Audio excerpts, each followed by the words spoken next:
বাংলাদেশের রাজনীতিতে আওয়ামী লীগের যে অপরিহার্যতা, এটা কোনো অবস্থাতেই মাইনাস করা যাচ্ছে না। আর রাজনীতির যে আলোচনা, নেতৃত্বের যে আলোচনা, সেই আলোচনায় শেখ হাসিনাকেও মাইনাস করা যাচ্ছে না। ফলে ঘুরে ফিরে যত রাজনীতির আলোচনাই হচ্ছে, সেই আলোচনাতে আওয়ামী লীগ ভার্সেস বিএনপি আসছে, বিএনপি ভার্সেস আওয়ামী লীগ আসছে, কিন্তু আওয়ামী লীগ ভার্সেস জামাত, জামাত ভার্সেস এনসিপি, এই জিনিসগুলো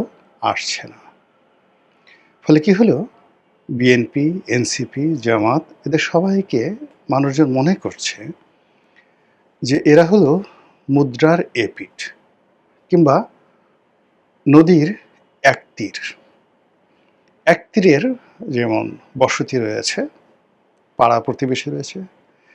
কিংবা একই পরিবারে ভাই ব্রাদার রয়েছে, যে কোনো কারণে একটু ভিন্ন হয়ে আছে, ঠিক ওই রকম এখন বাংলাদেশে যে সকল রাজনৈতিক দল রয়েছে, মোরালেস তাদের সবার মধ্যে একটা হৃদয় মাছের সম্পর্ক রয়েছে এবং তারা একে অপরের জড়োয়া ভাই। আর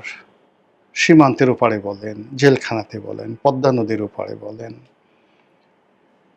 পর্দার আড়ালে বলেন, যে রাজনৈতিক শক্তিটি, সেই রাজনৈতিক শক্তিটি হলো আওয়ামী লীগ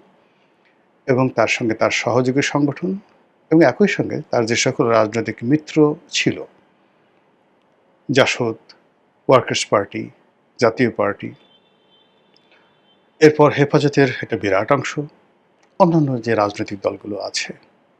আওয়ামীপন্থী, আওয়ামী লীগ জমানাতে যারা আমি এবং মামুদের সরকার, যারা গৃহপালিত বিরোধী দল, হোয়াট এভার মেবি, যে কথাই বলেন না কেন, ওটা আরেকটা ব্লকের মধ্যে রয়ে গেছে।